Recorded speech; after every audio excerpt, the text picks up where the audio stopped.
बंद पड़े और भूतिया घोषित हो चुके उस अस्पताल में भारी हलचल थी। बाहर कुत्तों का शोर माहौल को खौफनाक बना रहा था।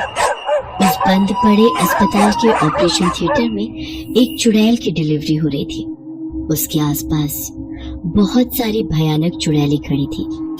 ऑपरेशन थिएटर के बेड के नीचे भी कुछ चुड़ैलें बैठी थी और वे चुड़ैलें जलती हुई आग के सामने कोई मंत्र बुदबुदा रही थी। जिस चुड़ैल की डिलीवरी होने वाली होती थी उसकी आंखें अंगारे की तरह लाल थी। उसे दर्द तो बहुत हो रहा था, लेकिन उसने अपने दर्द को दबा रखा था। इस दर्द के उस पार मुक्ति होगी, मुक्ति। कुछ देर बाद अचानक से जलती हुई आग बुझ गई। उसके बाद वो सारी चुड़ैलें जिस चुड़ैल की डिलीवरी हो रही थी उसके आगे खड़ी हो गई। बाहर कुत्तों के भौंकने का शोर और भी बढ़ गया था, लेकिन फिर सब कुछ खामोश हो गया और एक बच्ची के रोने की आवाज आने लगी। मुक्ति आ गई, मुक्ति बहन आ गई, मुक्ति तेरी बेटी आ गई। मेरी बेटी मुक्ति, रोना तुम्हें नहीं किसी और को है। इस घटना के कुछ दिनों के बाद की बात है। रात के 11:30 बज रहे थे। मायागंज में रहने वाला सूर्या अपनी कार से उस सुनसान सड़क के रास्ते अपने घर वापस लौट रहा था। तभी उसके मोबाइल की घंटी बजी। फोन की स्क्रीन पर अननोन कॉलिंग लिखा आ रहा था। हेलो हेलो, अरे कौन है भाई, कुछ तो बोलो। सूर्या ने काफी देर तक हेलो हेलो किया, लेकिन दूसरी ओर से कोई जवाब नहीं मिला। गुस्से में उसने फोन काट दिया। अरे अजीब पागल लोग हैं? अरे बात नहीं करनी तो फोन क्यों करते? तभी अचानक फिर से उसके फोन की घंटी बजने लगी। इस बार भी स्क्रीन पर अननोन कॉलिंग की लिखा रहा था। उसने फोन नहीं उठाया, लेकिन लगातार 3 बार जब फोन आया तो उसने गुस्से में फोन उठा लिया और चिल्लाते हुए बोला, हेलो। इस बार किसी छोटी बच्ची के हंसने की आवाज फोन पर आती है और फिर एक औरत की खौफनाक आवाज उसके कानों से टकराती है। सूर्या, इस धरती पर तेरे दिन पूरे हो गए।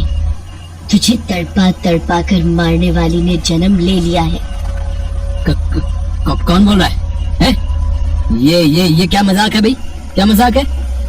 मजाक नहीं, मौत। तुझे तड़पा तड़पा कर मारा जाएगा। तू बचेगा नहीं, वो जन्म ले चुकी है। सूर्या उस औरत की आवाज से इतना डर गया कि उसे पता ही नहीं चला कि उसने रेड लाइट जंप कर दी है और उसकी कार की किसी दूसरे की कार से जोरदार टक्कर हो गई। उस कार को एक लेडी चला रही थी और वो पूरी तरह से घायल हो गई थी। उसके चेहरे से खून निकल रहा था और वो सड़क पर गिरी हुई तड़प रही थी। उसका चेहरा काफी भयानक लग रहा था। अगर मैं यहाँ रुका तो खामखा फंस जाऊंगा। मुझे यहाँ से भाग जाना चाहिए। रात काफी हो गई थी, इसलिए सड़क लगभग सुनसान हो गई थी। सूर्या ने कार पीछे घुमाई और फिर तेज रफ्तार में वहां से निकल गया। लेकिन तभी उसे एहसास हुआ कि उसकी कार की पिछली सीट पर कोई बैठा हुआ है।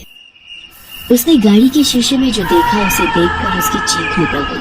अरे ये तो वही औरत है जिसका एक्सीडेंट मेरी गाड़ी से हो गया था। ये यहाँ कैसे आई? तुझे तड़पा तड़पा कर मारने वाली जन्म ले चुकी है। तू बचेगा नहीं। ये कहकर वो औरत वहां से गायब हो गई। ये देखकर सूर्या के दिल की धड़कनें जोर जोर से धड़कने लगी। कौन थी वो औरत? और उसने भी सेम वही बात कही जो मुझे फोन पर किसी औरत ने कही थी। क्या हो सकता है? क्या हो सकता है इन दोनों बातों का कनेक्शन? सूर्या अपने अपार्टमेंट पहुंच गया था, लेकिन रास्ते में हुई घटना अब भी उसकी आंखों के आगे घूम रही थी। वो लिफ्ट में गया और अपने फ्लोर का नंबर 8 दबाया। लिफ्ट धीरे धीरे ऊपर जा रही थी। तभी लिफ्ट की दीवारों से खून निकलने लगा और उस खून से लिफ्ट की दीवारों पर कुछ लिखा जाने लगा। अरे ये क्या हो रहा है? लिफ्ट के अंदर खून कहाँ से आ गया?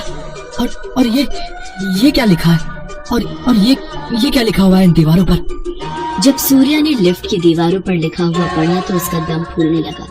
उसके हाथ पैर कांपने लगे। लिफ्ट की दीवार पर लिखा था, सूर्या, इस धरती पर तेरे दिन पूरे हो गए हैं। तुझे तड़पा तड़पा कर मारने वाली ने जन्म ले लिया है। ये क्या हो रहा है मेरे साथ?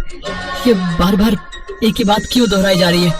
मैं पागल हो जाऊंगा, मैं पागल हो जाऊंगा।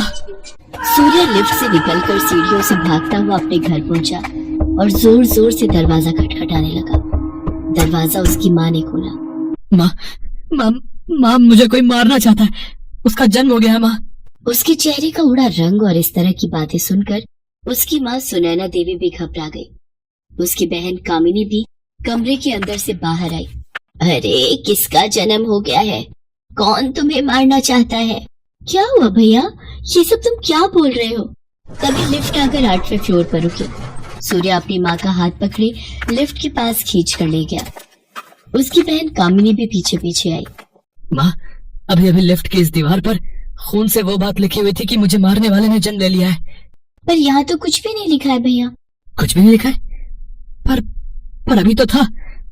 कहाँ गया वो लिखा हुआ? सूर्या को समझ नहीं आ रहा था कि खून से लिखी वो लाइनें अचानक कहाँ गायब हो गई।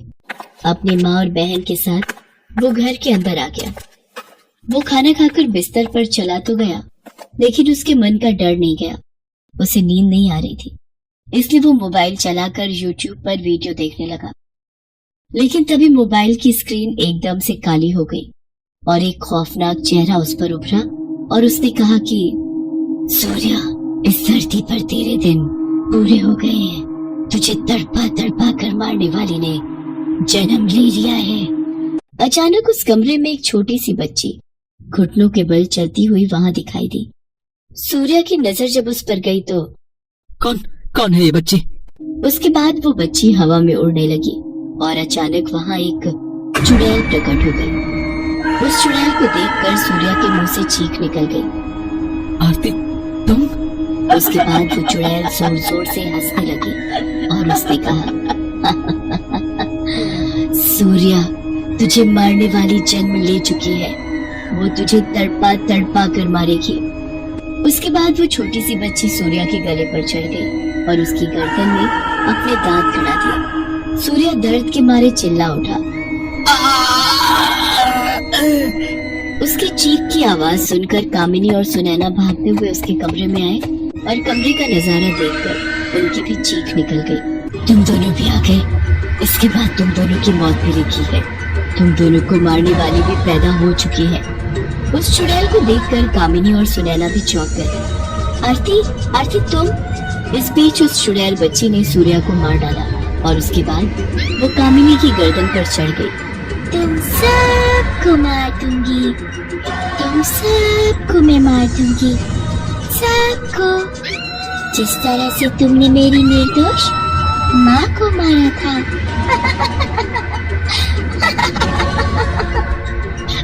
अरे छोड़ो मुझे, माँ मुझे बचाओ, इसके नुकीले दांत मुझे चुभ रहे हैं। तुम लोगों को आज कोई नहीं बचा सकता, कोई नहीं।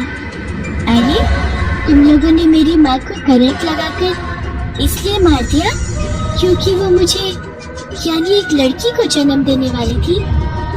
मेरी माँ के लाख मना करने के बाद भी तुम लोगों ने उसका टेस्ट करवाया और जब पता लगा कि मैं कोख में हूँ तो साजिश के तहत मेरी माँ को मार डाला और उसकी हत्या को दुर्घटना साबित कर दिया। अरे तुम जैसे राक्षसों को जीने का कोई हक नहीं, कोई हक नहीं। चुड़ैल की बेटी कामिनी के गले में दांत गड़ाकर उसे भी मार देती है। सुनैना देवी ने ये देखा तो वो हाथ जोड़कर उस बच्ची से माफी मांगने लगी। अरे मुझसे गलती हो गई, माफ कर दो मुझे। तुम्हें माफ कर दूं? अरे तुम लोग समाज में इंसान की तरह रहते तो हो, लेकिन सच कहूं तुम लोग इंसान हो ही नहीं। तुम लोग वो राक्षस हो जिन्होंने इंसान के वेश में जन्म लिया है। उसके बाद चुड़ैल और उसकी बेटी सुनैना देवी के बाल पकड़कर उसी भूतिया अस्पताल में ले जाती है जहाँ उस बच्ची का जन्म हुआ था। उसके बाद वो सुनैना देवी को वहाँ चुड़ैलों के झुंड के पास छोड़ देती है। सारी चुड़ैलें सुनैना की बोटी बोटी नोच कर उसे जान से मार देती है।